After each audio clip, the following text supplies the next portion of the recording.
السلام علیکم ورحمۃ اللہ وبرکاتہ۔ معزز ناظرین کرام، آج ہمارے پاس ادارہ مرکز اسلامی اہل حدیث ذریعہ خان کے اندر ہماری بہت ہی پیاری شخصیت سید عبدالغفار عتیق صاحب حفظہ اللہ تعالیٰ تشریف لائے ہیں۔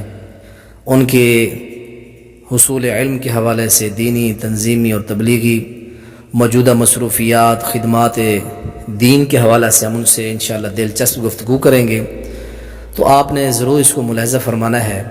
آج ہماری خوش قسمتی ہے کہ اپنے تبلیغی دورے پر وہ نکلے ہوئے تھے، تو آج اللہ کے فضل سے وہ ہمارے پاس تشریف لائے۔ تقریباً آج 6 اکتوبر ہے 2023 بروز جمعہ، بعد نماز عصر انہوں نے ہمارے پاس درس قرآن دیا، اور ابھی ان کے ساتھ دلچسپ گفتگو کرتے ہیں۔ آئے سب سے پہلے ان سے یہ پوچھتے ہیں کہ حصول علم کے حوالہ سے انہوں نے دینی شرعی وحی کا علم انہوں نے کہاں سے حاصل کیا، اور کہاں سے حاصل کیا، اور کون کون سی معروف شخصیات ان کے جو ہے وہ صاحب جنب تھے، ان کے وہ کلاس فیلوز تھے۔ اس حوالے سے سید صاحب یہ آپ روشنی ڈالتے ہیں، ہم ان کی طرف جاتے ہیں، آپ ضرور اس چیز کو ملاحظہ فرمائیں۔ السلام علیکم ورحمۃ اللہ۔ السلام علیکم ورحمۃ اللہ وبرکاتہ۔ آج 6 اکتوبر بروز جمعۃ المبارک مرکز اسلامی دریا خان حاضری کا موقع ملا۔ ہمارے پیارے بھائی محترم جناب قاری مجاہد الحق صاحب انہوں نے دعوت دی، اور ان کی دعوت پر میں نے یہاں حاضری دی ہے۔ اللہ پاک ان کی محنتوں کو، کاوشوں کو شرف قبولیت عطا فرمائے۔ ماشاءاللہ بڑی خوشی ہوئی ہے ادارہ دیکھ کر، ان کی ایکٹیویٹیز دیکھ کر، ان کی تبلیغی اور تنظیمی سرگرمیوں کا جو ہے علم ہوا، تو بڑی خوشی، اور یقیناً یہ خوشی کی بات ہے کہ اس دور رنگا رنگ کے اندر، جہاں قحط الرجالی کا میں سمجھتا ہوں دور ہے، مخلص دوستوں کی بہت کمی ہے، بلکہ بہت ہی کمی محسوس کی جا رہی ہے، اس دور میں پھر دین کا کام کرنے والے قاری صاحب جیسے مجاہد یقیناً قابل تحسین بھی ہیں، اور اللہ تعالیٰ سے ہمیں دعا بھی کرنی چاہیے کہ اللہ العالمین ان کو کامیابی بھی نصیب فرمائے اور ان کی خدمات کو قبول اور منظور بھی فرمائے۔ میں اہل خیر اور اہل جماعت سے گزارش کروں گا کہ ایسے دوستوں کا مالی طور پر بھی حق بنتا ہے ان کا تعاون کیا جائے، اور اخلاقی طور پر بھی ان ایسے بھائیوں کی قدردانی کرنی چاہیے اور حوصلہ افزائی کرنی چاہیے۔ باقی رہ گیا جہاں تک قاری صاحب نے سوال کیا تھا ابتدائی تعلیم قرآن پاک نادرہ میں نے اپنے والد گرامی محترم سید عبداللہ شاہ صاحب مرحوم رحمۃ اللہ علیہ سے پڑھا تھا۔ اس کے بعد پھر والد صاحب کی والد صاحب کے حکم پر چوٹی زہرین میں ہم لوگ، میں اور میرے بڑے بھائی سید عبدالرحیم شاہ صاحب، ہم دونوں آ گئے تھے راجن پور سے، اور یہاں معروف ادارہ تھا اس علاقے کا مولانا نصیر احمد خان صاحب کا، جس میں کسب علم محترم جناب شیخ محمد شریف چنوانی صاحب نے بھی اسی ادارے سے کی ہے، اور اس کے علاوہ جو ہے حافظ عبدالکریم صاحب حافظہ اللہ تعالیٰ، انہوں نے بھی، اور بڑے کبار علماء کرام نے اس ادارے سے علم حاصل کیا۔ تو میں نے بھی ابتدائی تعلیم محترم مولانا نصیر احمد خان صاحب کے ادارے سے حاصل کی۔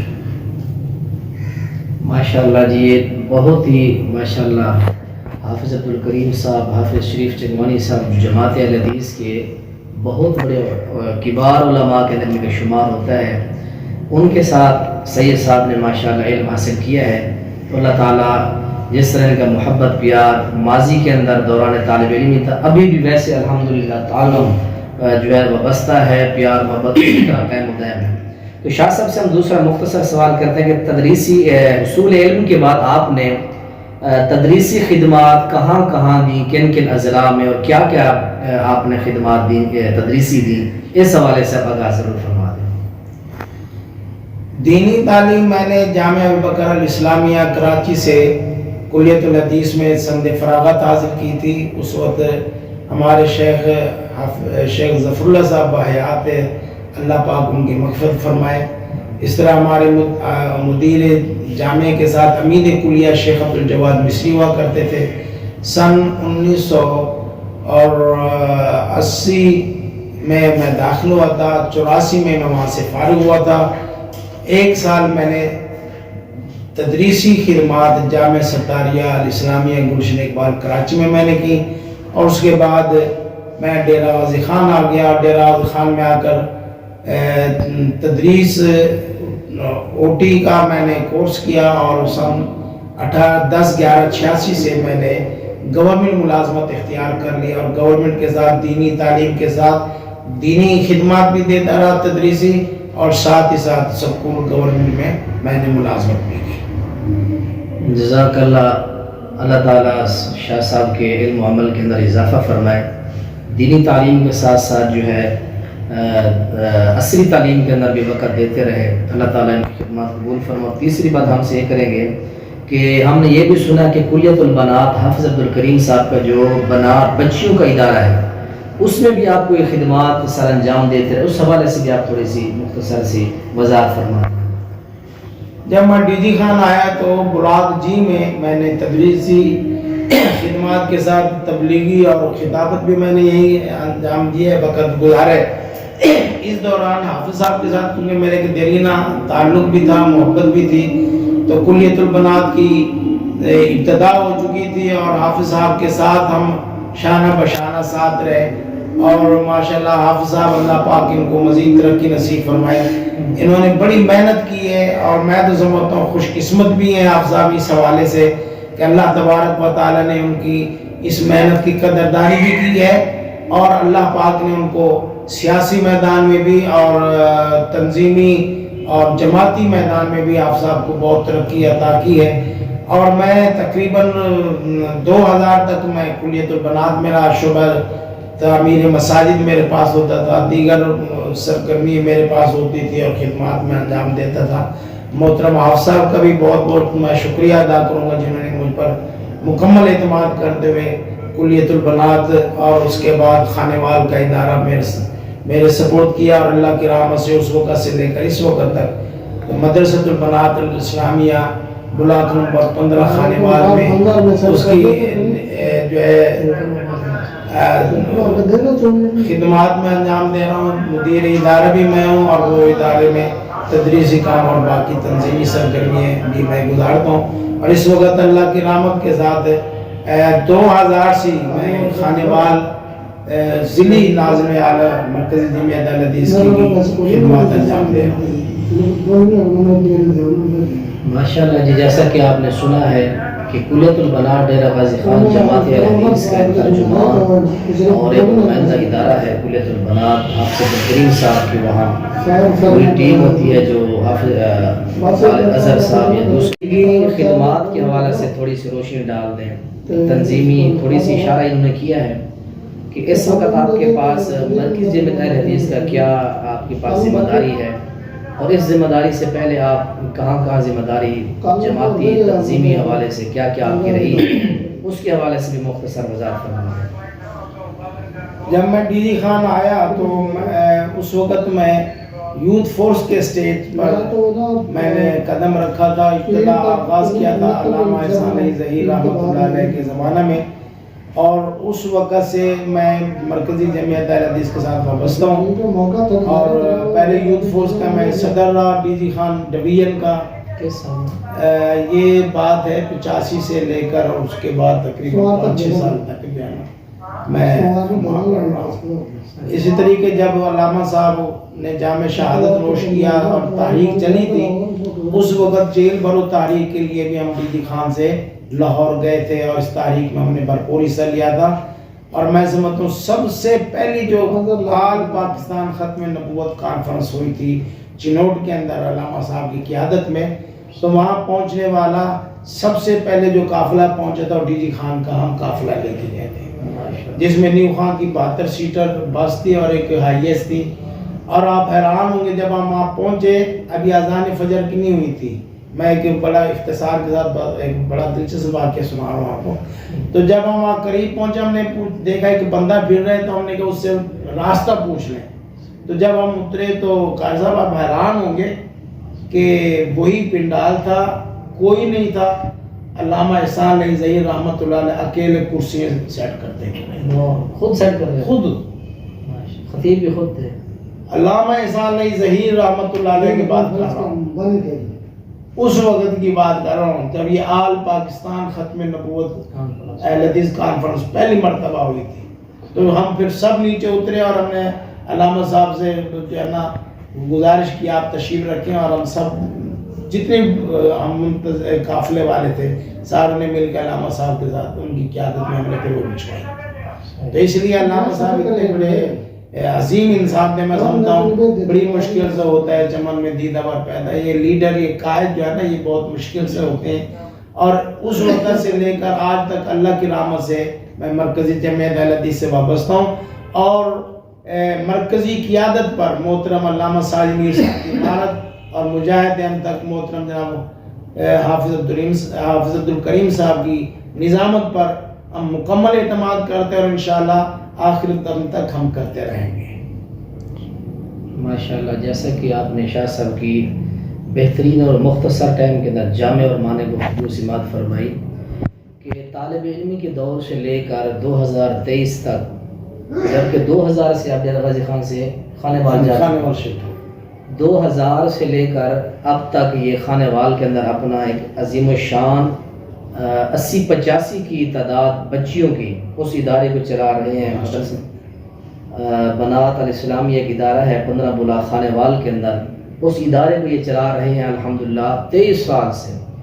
85 بچیاں جن کا کھانا ہر اعتبار سے ان کی سہولیات ان کی ضروریات یہ خود مہیا کر رہے ہیں. 23 سال سے سر انجام دے رہے ہیں اس خدمات کو. تو جماعت کے ساتھ یہ حفظ صاحب کے ساتھ طالب علمی کے دور سے وابستہ ہیں, اور آج تک ان کے ساتھ مکمل اعتماد کرتے ہیں, اور ان سے بچھڑے ہوئے ان کو یعنی کہ علیحدہ اپنا جو نظام چلا رہے ہیں 23 سال ہو گئے ہیں. الحمدللہ جو لوگ سمجھدار ہیں ان کے ساتھ رہ چکے ہیں.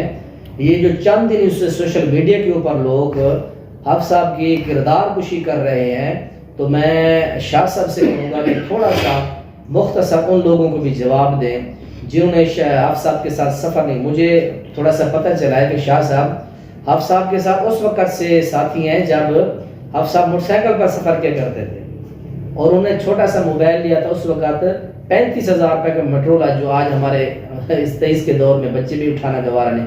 میں تھوڑا سا شاہ صاحب سے یہ کہوں گا جو حافظ صاحب کی کردار کشی کر رہے ہیں, حافظ صاحب کی ذات کے اوپر تان کر رہے ہیں, ایسے جو فتنہ گر لوگ ہیں ان کے حوالے سے شاہ صاحب اب کیا کہیں گے؟ دیکھیں, یہ تو میں سمجھتا ہوں بڑی بدقسمتی ہے ہماری ستم ظریفی جماعت کی کہ یہ احسان کش میں سمجھتا ہوں ان میں افراد موجود ہیں. وگرنہ حافظ صاحب حافظ اللہ تعالیٰ وہ صرف ناظم اعلیٰ ہی نہیں ہے, میں تو سمجھتا ہوں کہ حافظ صاحب محسن جماعت ہیں, جماعت اہل حدیث کے محسن ہیں. حافظ صاحب نے آ کر اس جماعت کی خدمت کی ہے, اس میں ترقی کی ہے, اس میں جان پیدا کی ہے. آج اگر پیغام ٹی وی آن لائن ہے, آن ایئر ہے, اور پوری دنیا اس سے استفادہ کرتی ہے, اس میں مین اور کلیدی کردار محترم حافظ عبدالکریم صاحب کا ہے. اس کے اخراجات کے حوالے سے جو خدمات ہے حافظ عبدالکریم صاحب کی, اور حافظ عبدالکریم صاحب جماعت کی وہ عظیم شخصیت ہے. میں سمجھتا ہوں کہ اگر حافظ صاحب کی کردار کو یا رول کو اگر ایک سائڈ پہ کر دیا جائے تو جماعت آج سے پھر 30 سال پہلی دیگر پر اس سٹیج پہ نظر آئے گی.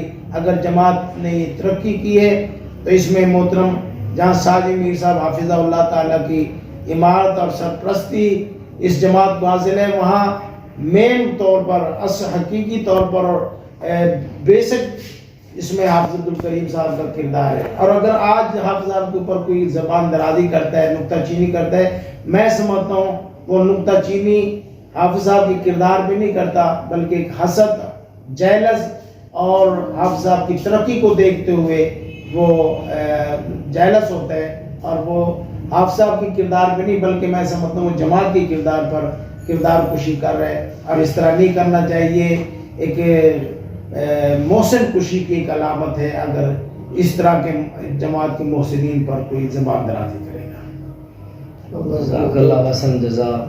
تو ہم شاہ صاحب کے دل سے مشکور و ممنون ہیں کہ انہوں نے آج ہمیں بہت سا اپنے قیمتی زندگی کے جو ہے رازوں سے پردہ بھی اٹھایا, حافظ صاحب کے ساتھ وابستگی اور اس طرح جماعت کے ساتھ تنظیمی خدمات اور اپنی تدریسی خدمات اور اپنا طالب علمی دور اور اپنی ساری وہ اپنی زندگی کے بارے میں مختصر ہمیں گائیڈ کیے انہوں نے، تو مشکور ممنون ہوں ان کا کہ انہوں نے وقت دیا، ان کا سفر آگے جاری ہے۔ اللہ تعالیٰ ان کے سفر میں، ان کی مصروفیات میں، ان کے لیل و نہار میں اللہ تعالیٰ برکات کا نزول فرمائے۔ اور خصوصاً دعا یہ کرتا ہوں کہ ان کا جو ادارہ ہے، یقین جانے اس مادہ پرستی کے دور میں دینی اداروں کو چلانا، جبکہ یہ خود اسکول ٹیچر ہیں، اگست کے اندر ان کی جو ہے وہ ریٹائرمنٹ ہوئی ہے 2022 کے اندر، تو اگر ان کو اچھی سی پینشن مل رہی ہے، بیٹھ کے کھائیں پئیں اپنا کام کریں، لیکن اللہ کے دین کے لیے وہ بچیاں جو 85 بچیاں ہیں، سمجھو وہ بہت بڑا خاندان ہے، ان کا ظرف ہے، وگرنہ اسکول ٹیچروں کو میں جانتا ہوں کہ اکثر کو اپنی پینشن لے کر کھاتے ہیں پیتے ہیں، سکون سے زندگی گزارتے ہیں، دین کے لیے اتنی وہ تپسیا نہیں کاٹتے۔ لیکن شاہ صاحب کی یہ ماشاءاللہ ہمت ہے، میں ان کو خراج تحسین پیش کرتا ہوں۔ اس عمر کے اندر یہ ادارے کے لیے اور ادارے کو چلا رہے ہیں، اور یہ مختلف علاقوں میں جہاں ساتھی ان کو بلاتے ہیں، پروگرام کر رہے ہیں۔ اللہ تعالیٰ ان کے علم و عمل میں، سفر میں اللہ تعالیٰ برکات کا نزول فرمائے۔ انہی الفاظ کے ساتھ ہم اتفاق کرتے ہیں، ان کا شکریہ ادا کرتے ہیں، ان کے رفیق سفر منظور صاحب کا بھی شکریہ ادا کرتے ہیں۔ اللہ تعالیٰ ہم سب کو دین حنیف کی خدمت کرنے کی اور ہر قسم کے حسد اور بغض سے بچا کر اللہ تعالیٰ ہم سب کو ایک پلیٹ فارم پر جمع ہو کر دین حنیف کی خدمت کی توفیق نصیب فرمائے۔ السلام علیکم ورحمۃ اللہ وبرکاتہ۔